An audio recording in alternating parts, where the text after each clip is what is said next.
పరిశీలన మేలు ఎంతో గొప్పది. ప్రార్థన చేసుకుందామమ్మా. మోకాళ్ళు నడుము బాగున్న వాళ్ళు మోకరించండి, నడుము మోకాళ్ళు లేని వాళ్ళు ఏకీభవించండి. ప్రార్థన. పరిశుద్ధుడ వందనాలు తండ్రి, బిడ్డ జీవితంలో మీరు జరిగించిన గొప్ప కార్యం బట్టి వందనాలు చెల్లిస్తూ ఉన్నాం. బిడ్డ ఇచ్చిన సాక్ష్యం నీకు వందనాలు చెల్లిస్తూ ఉన్నాం. బిడ్డ చదువులు ఇంకా తెలివి జ్ఞానాన్ని దయచేయమని అడుగుతున్నాను. ఇందులో మాకందరికీ విశ్వాసం కలగ చేయండి. నేను బలహీనంగా నిలబడి మాట్లాడుతున్నాను తండ్రి. నేను మాట్లాడితే అర్థం మీ బిడ్డలు మీరు మాట్లాడండి. మీ బిడ్డలకి మీరు మాట్లాడే అవసరం మాటలు పలికించండి. బిడ్డలకి నా చెవి గ్రహించే మనసు మాకు అందరూ దయచేయండి. నాన్నకు మీరు మాట్లాడి మళ్ళీ పొందుతారని నజరుడు యేసు నామమున అడిగి వేడుకుంటున్నాను తండ్రి. ఆమేన్. మరలా చదవండి.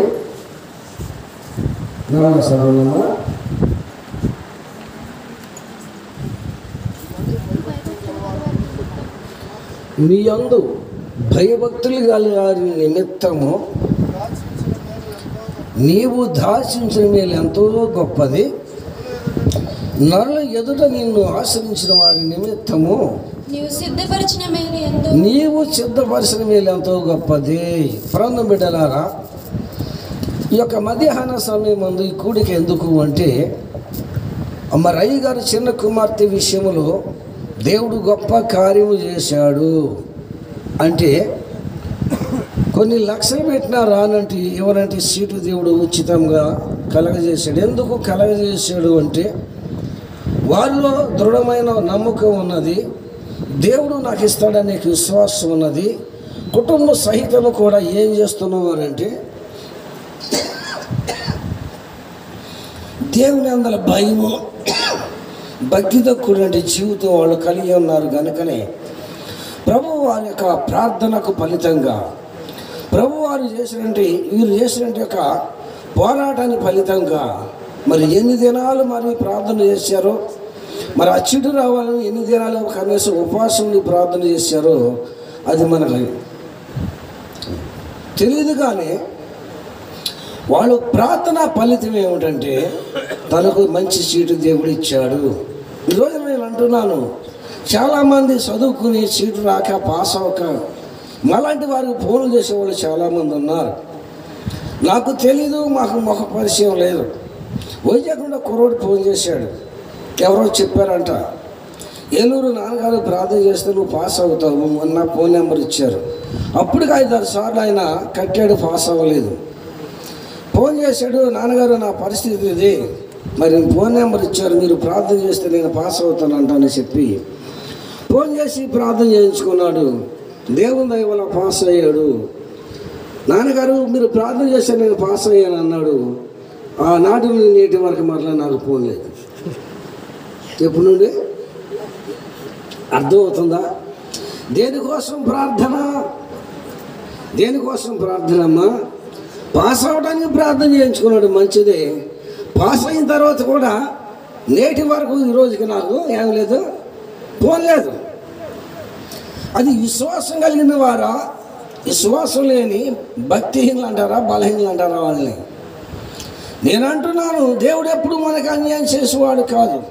తన యందలు ఎవరైతే భయభక్తులతో కలిసి జీవిస్తూ ఉన్నారో, నడుస్తూ ఉన్నారో, ప్రభు కావాలని పోరాడుతూ ఉన్నారో వారి నిమిత్తం దేవుడు దాచించిన మేలు ఎంతో గొప్పది. మరి చదువు కోసం కనుక ఈ సాక్ష్యం ఇచ్చేది చెప్తా వినండి. యాకోబు పత్రిక 1వ అధ్యాయము 5-6 వచనాలు చదువుదాం. చదువుకునే పిల్లలు జాగ్రత్త నోట్ చేసుకోండి వాక్యాలని. యాకోబు రాసిన పత్రిక 1వ అధ్యాయం 5-6 వచనాలు చదవాలి కాబా.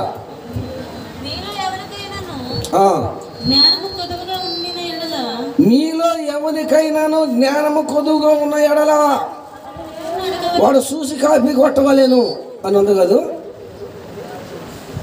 ఏమా ఏముంది? మీలో ఎవరికైనా తెలివి కొదువుగా ఉన్న ఎడల, జ్ఞానం కొదువుగా ఉన్న ఎడల చూసి కాపీలు కొట్టవలేను అని ఉంటుంది అక్కడ.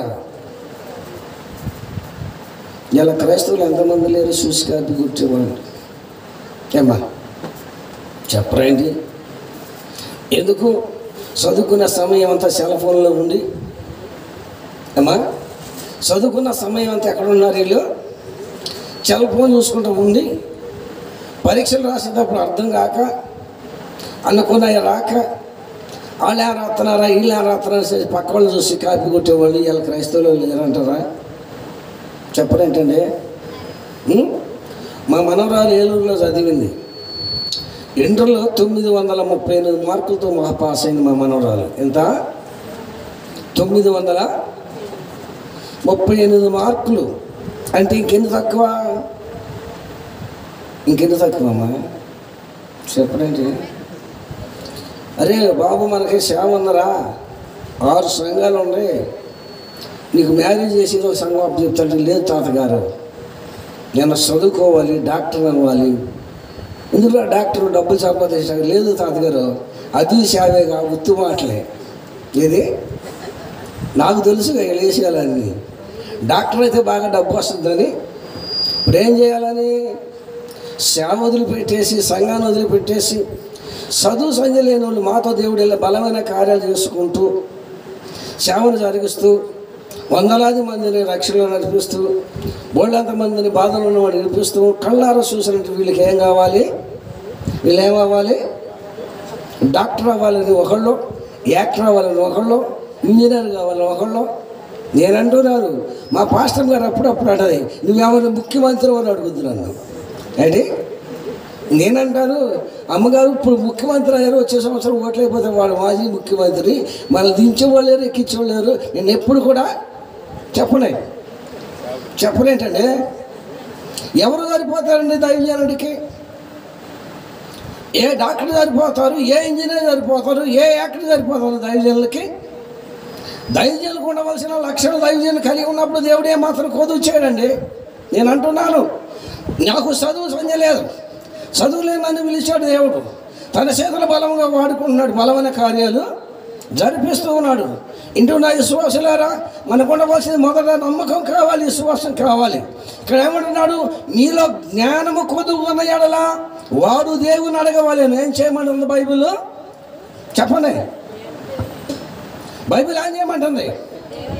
ఎవరు అడగాలి? నాకు తెలివి లేదు, జ్ఞానం లేదు ప్రభువా, నేను మార్గం పాస్ కాలేదు, పరీక్ష రాయడానికి వెళ్తున్నాను, నాకు మంచి ర్యాంక్ రావాలని అవసరమైతే వారం 10 రోజులు ఏమనేయాలి? ఆహారం మానేయాలి, ఉపవాసం ఉండాలి, ప్రార్థన చేయాలి. ఈ రోజున ఉపవాసం ఉండే దేవుడు అండి.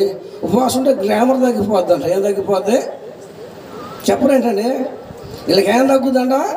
మోసే 40 రోజులు ఉపవాసం ప్రార్థన చేస్తే ఆత్మతో నింపబడిన వాడై ఎలుగులు మొక్కల్ని వెదజల్లుతూ ఉంటే ప్రజలు చూడలేకపోయారని బైబిల్ చెప్తుంటే వీళ్ళకేం కావాలి? చెప్పరేంటమ్మా? ప్రార్థన ఏమవుతుంది? వీళ్ళకి కళ్ళు వీకపోతాయి, 1 పొళ్ళు బయటకు వస్తాయి, 2 అందుకే వీళ్ళు ఏం చేయరు? ఉపవాసం చేయరు. అర్థమవుతుందా? ఇలాంటి చదువుకున్న వాళ్ళు నాకు ఫోన్ చేశారు, అలాంటి పాస్టర్ గారికి ఫోన్ చేశారు. ఏమని? పాస్టర్ గారు నేను మంచి సమస్యలో ఉన్నాను, సమస్య పరిష్కారం కలగాలంటే మీరు ప్రార్థన చేయండి, ఉపవాసం 10 రోజులు అన్నట్టు. 2 రోజులు ఏనండి?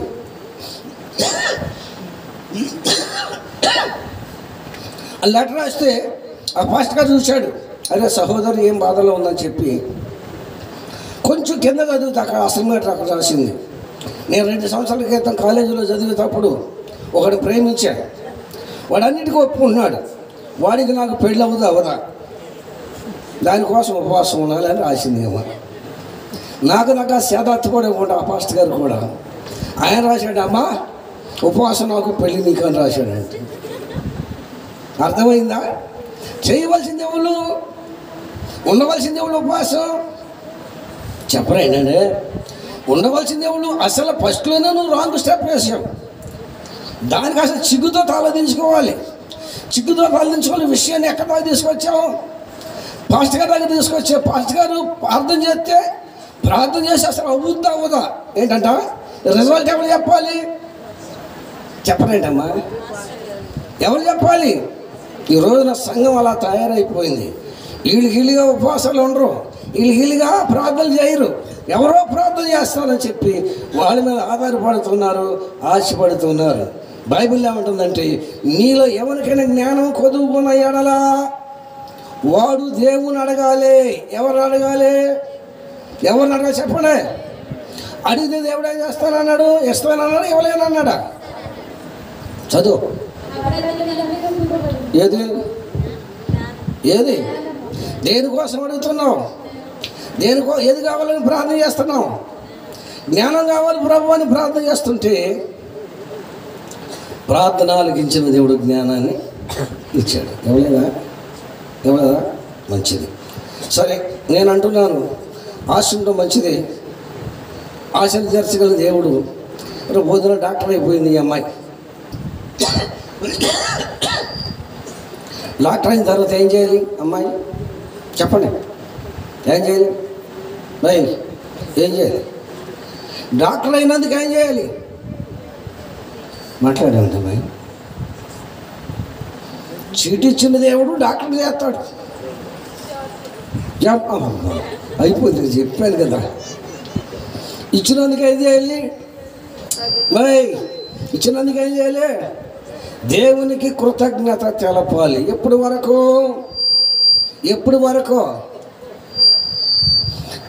కృతజ్ఞత కలిగి ఉండాలి?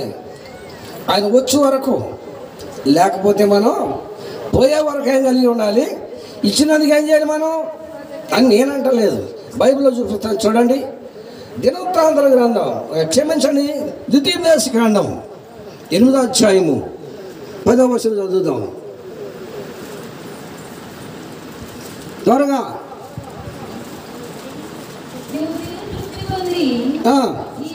యెహోవా నీకు ఇచ్చిన మంచి దేశమును బట్టి నీవు తిని తృప్తి పొంది నీ దేవుడనే యెహోవా నీకు ఇచ్చిన మంచి దేశమును బట్టి డబ్బు సంపాదించుకుని మేడ మిద్దులు కట్టుకోవలేదు ఉంటుంది. అక్కడ ఏమని ఉంటుంది? ఏసీ కార్లు తిరగవలను ఉంటుంది. అక్కడ ఇచ్చినందుకు ఏం చేయాలి చెప్పండి? ఎప్పటి వరకన్నా జీవితకాలం అంతా కూడా ఏం చేయాలి? అందుకే ఒక ఆయన పాట రాశాడు, నీవు చేసిన ఉపకారములకు నేనేమి చెల్లింతును, ఏడాది దూరనా ఏడాది పుట్టిననా ఏడాది దూరనా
పెట్టాను, అన్న వస్త్రమును సమృద్ధిగా నీకు ఇచ్చాను, ఇచ్చిన దానిని బట్టి నువ్వేం చేయమంటున్నాడంటే కృతజ్ఞత కలిగి జీవించు అని అలనాడు మోషే గారి ద్వారా దేవుడు తెలియజేసిన మాట మధ్యాహ్నకాల సమయంలో మీకు తెలియజేస్తూ ఉన్నాను. ప్రభు బిడ్డలారా, ఇక్కడికి వచ్చిన మన జీవితంలో ప్రభు ప్రతి ఒక్కరిలో ఒక కార్యం జరిగించని నేను నమ్ముచున్నాను.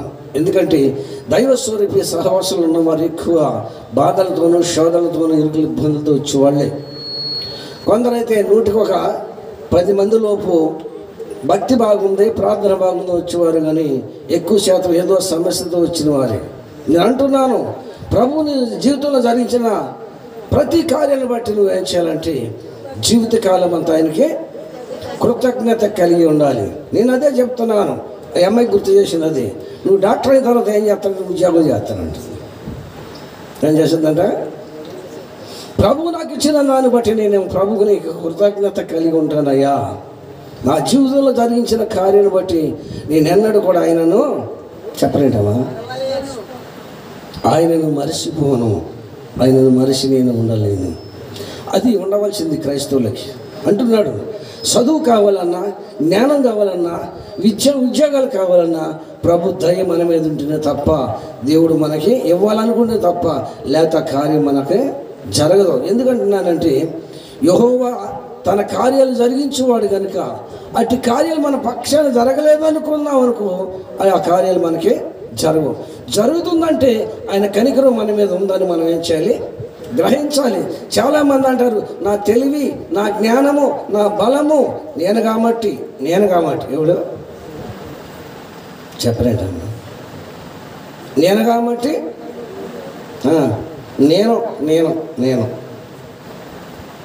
నేనని అహం చెప్పండి. నేనని అహం మాట్లాడరా? చచ్చిపోవాలి, అహం చావాలి.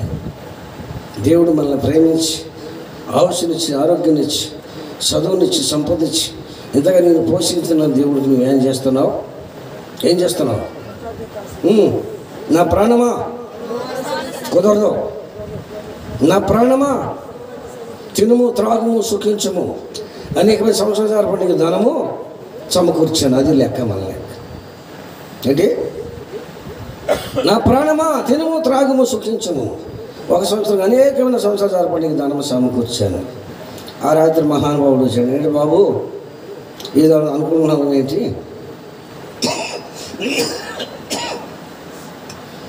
ఇదంతా నాదంటున్నావు, తినుము, త్రాగుము, సుఖించమంటున్నావు, మరి నాదవుతుంది ఆ సంగతి ఏంటన్నాడట. ఈ తెలుగుతో కూడా అనుకుంటాడంట, నేను ఎవరికైనా రూపాయి ఇచ్చాను కానీ ఎవరి దగ్గర నేను రూపాయి తీసుకోలేదు, ఈవేంటో అది ఒకటి ఉండదు అన్నాడు, నీదేమన్నా తీసేసుకోమన్నాడు అంట. ఏమన్నాడు చెప్పలే? ఏమన్నాడని తెలుగు తక్కువడు? తీసేసుకోమంటే ఆయన ఏమన్నా మన దగ్గర? ఏమన్నా అయింది మన దగ్గర? చెప్పలేనాడే. ప్రాణం ఉంది, ప్రాణం తీసేసుకున్నాడు. ఎందుకు ప్రయోజనం? సంపాదన. కనుక దేవుడు ప్రేమించి మనల్ని హెచ్చిస్తే హెచ్చించవచ్చు కాదంటలేదు, ఉద్యోగాలు ఇస్తే ఇవ్వచ్చు కాదంటలేదు. డబ్బు వచ్చినంత మాత్రాలు మనం ఏం చేయాలి? ఇన్ని కార్యాలు చేసి ఇంతగా మనం హెచ్చించిన దేవుని కోసం ఏం చేయాలి మనం? చెప్పలేంటండి. ఇవ్వలేదో నాకు సీట్ వచ్చిందనుకోవడం పెట్టడం కాదు. అయ్యగారు ఉన్నారా? అమ్మాయి సీట్ వచ్చిందనుకోవడం పెట్టడం కాదు. రేపు పొద్దున కూడా మనం ఏం చేయాలి? జాబ్ వచ్చినప్పుడు ఏం చేయాలి? చెప్పండి అమ్మా. కూటం మరి ఏసీ కార్లో తిరిగేటప్పుడు ఏం చేయాలి? అయ్యగారు ఎరగాలి, ఎక్కించుకుని తిరగాలి. అప్పుడు మన పని అయిపోతాయండి. వాళ్ళు ఏసీ కార్లో తిరిగేటప్పుడు మన కాళ్ళు లాక్ వస్తాయి, బ్రేకులు అన్నీ ఫెయిల్ అయిపోతాయి, బేరింగ్లు పాడైపోతాయి. ఏంటి? బ్రేకులు పాడవుతాయి, బేరింగ్లు ఫెయిల్ అయిపోతాయి. అప్పుడు ఏం చేయాలి? వీళ్ళు ఏం చేయాలి? మా నాన్నగారు, మా అమ్మగారు మమ్మల్ని కష్టపడి చెప్పలేటమ్మా, కష్టపడి మా కోసం చదివించారు, ప్రార్థన చేశారు, మమ్మల్ని ప్రయోజకులను చేశారు. మా అమ్మగారు రుణం, మా నాన్నగారు రుణం ఎప్పుడు నేను తీర్చుకోలేను. కొంచెం టీజీ పెరిగేటప్పటికి వీళ్ళు ఎక్కడ ఉండవు, అమెరికాకి వెళ్ళిపోతారు. ఎక్కడికి వెళ్ళిపోతారు?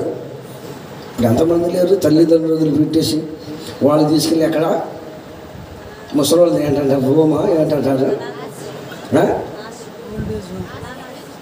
కాలేజీ ఓల్డేజ్ ఏదో అంటారు. అక్కడ తీసుకెళ్ళి ముసలోళ్ళు పడైతే వాళ్ళు సరిగ్గా చూడక వీళ్ళు పట్టించుకోక ఎంతమంది అవస్థ పడుతున్నారో నాకు తెలుసు ఆ సంగతి. అమ్మా, వీళ్ళ తల్లిదండ్రులు మరిచిన వాడికి కారు చెవుల దీపము ఆరిపోవునని బైబిల్లో ఉంది. కనుక నేనంటున్నాను, మా అమ్మగారు కాళ్ళు పడిపోయినాయి, చేతులు పడిపోయినాయి, మొత్తం మంచంలోని. మా తమ్ముడు చూడమంటే నాకే అన్నం లేదు అన్నయ్య అన్నాడు మా తమ్ముడు. నేనేం చేయాలి? ఇంకొక స్థితిలో ఉన్నాను, దేవుడు నన్ను స్థితిలో ఉంచాడు. తీసుకొచ్చి మా అమ్మగారు చనిపోయే వరకు చూశాను. అన్నీ మంచంలోనే. ఎందుకంటే జన్మించేందుకు ఏం చేయాలి? రుణం తీర్చుకోవాలి. అర్థమవుతుందా? అమ్మాయిలైనా అబ్బాయిలైనా కొంచెం ఒక స్థాయికి ఎదిగేటప్పటికి వీళ్ళు గుర్తురారు. ఎవరు గుర్తురారు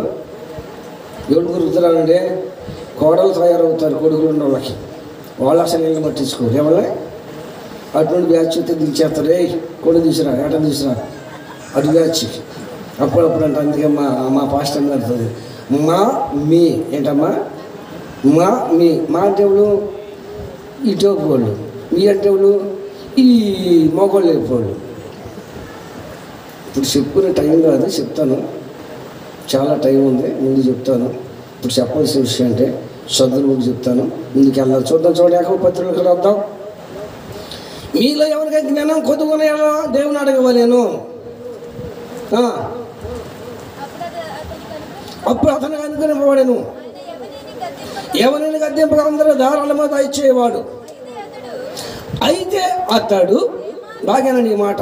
అయితే అతడు ఏమాత్రము సందేహింపక విశ్వాసంతో అడగవలేను. ఆగు. అతడు ఏమాత్రం సందేహింపక విశ్వాసంతో అడగవలేను. నాలాంటి పాస్టర్ గారు నిలబడి వాక్యం చెప్తున్నాడు సంఘానికి. ఏమని? మీలో ఆవగించేంత విశ్వాసం ఉంటే కనపడుతున్న కొండనెళ్ళి సముద్రంలో పడమంటే పడుతుందని చెప్పి బోధ చేస్తుంటే ఎదురు కూర్చొని విశ్వాసానికి ఉంటుందంట. ఏంటి పాస్టర్ గారు ఏంటి ఆవగించేంత విశ్వాసం ఉన్నాడు, నాకు గుమ్మడికి అంత విశ్వాసం ఉంది. ఏమనుకుంటుందంటమ్మా? పాస్టర్ గారి బోధకి అవే అనుకుంటుంది, గుమ్మడికి అంత విశ్వాసం ఉంది. ఏంటి ఆ పాస్టర్ గారు ఆవగించాలన్నాడు అని చెప్పేసి ప్రార్థన అవగానే ఇంటికి వెళ్ళిపోయింది. భోజనం చేసింది, 1 గంట 6 గంటలు రెస్ట్ తీసుకుంది. ఆ కనపడే కొండ దగ్గరికి వెళ్ళిపోయింది. ఏమని? కొండ, మా పాస్టర్ గారు చెప్పాడు ఏమని? ఆవగించేంత విశ్వాసం ఉంటే కనపడే కొండ సముద్రంలో పడమంటే పడుతుంది. ఇదిగో ఆజ్ఞాపిస్తూ ఉన్నాను, సముద్రంలో పడిపో అని ఆజ్ఞాపించింది. ఇంటికి వచ్చింది. తెల్లారి 5 గంటలు వేసింది. వెళ్ళేటప్పుడు అక్కడే ఉంది ఆ కొండ. ఎక్కడుంది? నిన్నే అనుకున్నా. ఏమని? చెప్పండి. నిన్నే అనుకున్నా. ఏమని? కొండ పడదు. ఎంత ఉందంట? చెప్పలేటమ్మా? ఎంత ఉందంట విశ్వాసం? గుమ్మడికాయ విశ్వాసం ఉంది. కానీ అయితే ఆజ్ఞాపించింది ఆ మనసులో ఏముంది? నిజంగా ఇది పడద్దంటవా? ఏంటి ఇది పడద్దంటవా? ఈ అనుమానమే పెద్ద తెగులు. మనకి వస్తారు ప్రార్థనకి, మందిలో కూర్చుంటారు, 1 రోజు 2 రోజులు బాగానే చేస్తారు పాస్టర్ గారు చెప్పినప్పుడు. ఈ లోపు ఎవరో కూడా వస్తారు. ఏంటమ్మంటే నాది ఈ బాధ ఇక్కడ కాదు, కానీ పలా చోట మంచోడు ఉన్నాడు. ఎవరు మంచోడు అంటే ఎవరు? డాక్టర్ కాదు, మనిషి ఎక్కడ కూర్చుంది? రాటు విశ్వాసంతో వచ్చేసింది. ఎక్కడికి? నాన్నగారు సంబినా బతికించిన మీరేనయ్యా, ఇక నేను ఇక్కడే ఉంటా, చచ్చిపోయినా పర్వాలేదు కానీ బయటికి వెళ్ళాలంటది. ఎన్ని రోజులు ఉంటుంది? 2-3 రోజులు ఉంటుంది. కొంచెం బాధ ఎక్కువైంది. ఈ లోపు సాయంత్రం ఎవరిలో పట్టుకొస్తారు ఎక్కడికి? చర్చి దగ్గరికి. వాళ్ళు చక్కగా సలహాలు ఇస్తారు. ఏమని? ఇక్కడ అవ్వదు, పాస్టర్ గారు సామాన్యుడు కాదు, మీకు తెలియదు, పాపలు అంటారు, అక్కలు అంటారు, అదంటారు, ఇది అంటారు. చాలా రోజులు డేక్కిపోతున్నామ్మా, నువ్వు అక్కడికి వెళ్ళావనుకో అట్లా తీసి చొక్కా తీసేసినట్టుగా పోతుంటే పైన కట్టేస్తుంది. ఏంటమ్మంటే లేదు నాన్నగారు అర్జెంటుగా డాక్టర్ దగ్గరికి వెళ్ళాలి. ఎక్కడికి వెళ్ళాలి? ఇక్కడ బైబిల్ ఏమంటుందో అడుగుమాడు ఏమాత్రము సందేహింపక. జాగ్రత్తగానండి, అడిగేవారు ఏమాత్రము సందేహింపక విశ్వాసముతో అడగవలేదు. వింటున్నారమ్మా? ఇది దేవుడు నాకు చేస్తాడు, ఇది దేవుడు నా పక్షాన్ని కార్యం జరుగుద్ది. మొండివాడే నా భర్తను మార్చి నా చేతికే ప్రార్థన చేయి తల్లి, ఎందుకు బాధపడుతున్నావు? ఇంకేం చేయండి నాన్నగారు, ఓపిక నశించిపోయింది. ఇక వాడు మారడంటే మారడు. ఎవడు మారడు చెప్పలేంటమ్మా. ఇక వాడు మారడు. ఇప్పుడు నువ్వే సర్టిఫికేట్ చేసి అతను మారని, ఇంకా అయినట్టు మారుతాడు. ఇయ్యాలి కాబట్టి రేపు పొద్దునైనా నా భర్తను నా దేవుడు చెప్పలేటమ్మా. అసలు ఆ ఓపిక మనకు ఉండాలిగా, ఆ ఓర్పు మనకు ఉండాలిగా. ఇలా చెప్పేస్తారు కానీ మారడండి. ఇక ఎంత పాటు చేసినా అంటే ఇప్పుడు దేవుడు అసమర్థుడా? దేవుడు మార్చే శక్తి దేవుని దగ్గర లేదా? నువ్వుగా నీ దగ్గర పరిపూర్ణ విశ్వాసం లేదు, సందేహం. అది మాట్లాడంటవా? ఏమో నాకు నమ్మకం లేదు. ఇలాంటి ఆమె నాలాంటి ఫాస్ట్ గారి దగ్గరకు రియల్ జరిగిన స్టోరీ ఇది. మన దైవ స్వరూపుల్లోనే 10 రోజులు ఉపవాస ప్రార్థనలో ఉందంట. మరి ఉపవాసం తిందో తిన్నా నాకు తెలియలేదు, కానీ చేస్తూ ఉండగా లాస్ట్ రోజున వచ్చాడు ప్రభువారు. అమ్మా నువ్వు 10 రోజులు ఉండవు, ఉపవాసం మంచిది, కానీ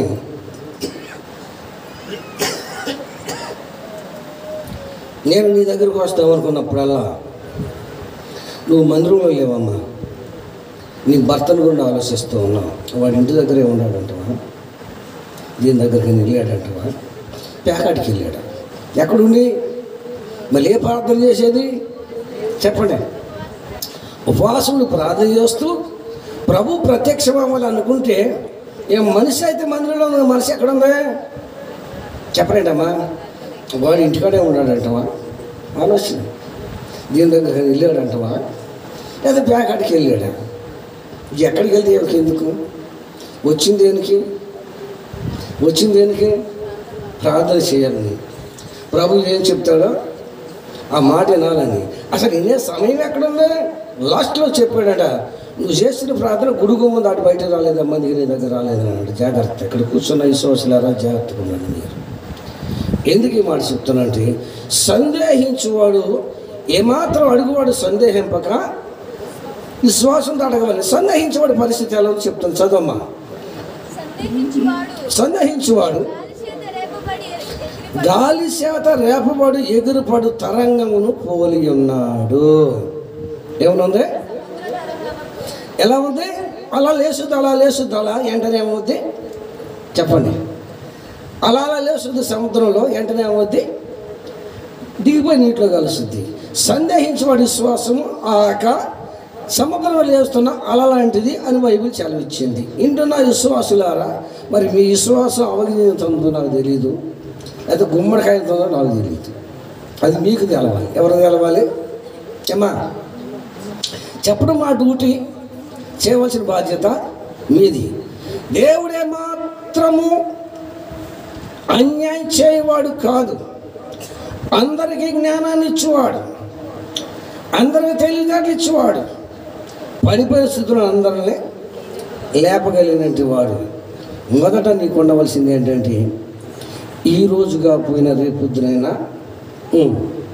రేపొద్దునైనా దేవుడు నా పక్షాన్ని కార్యం చేస్తాడు అని ఒక నమ్మకంతో నువ్వు ప్రార్థన చేసినట్లయితే, నీ నమ్మకాన్ని బట్టి దేవుడు తప్పనిసరి నీకు కార్యం చేస్తాడు. దేవుడు కొద్ది మాట దీవించుగాక.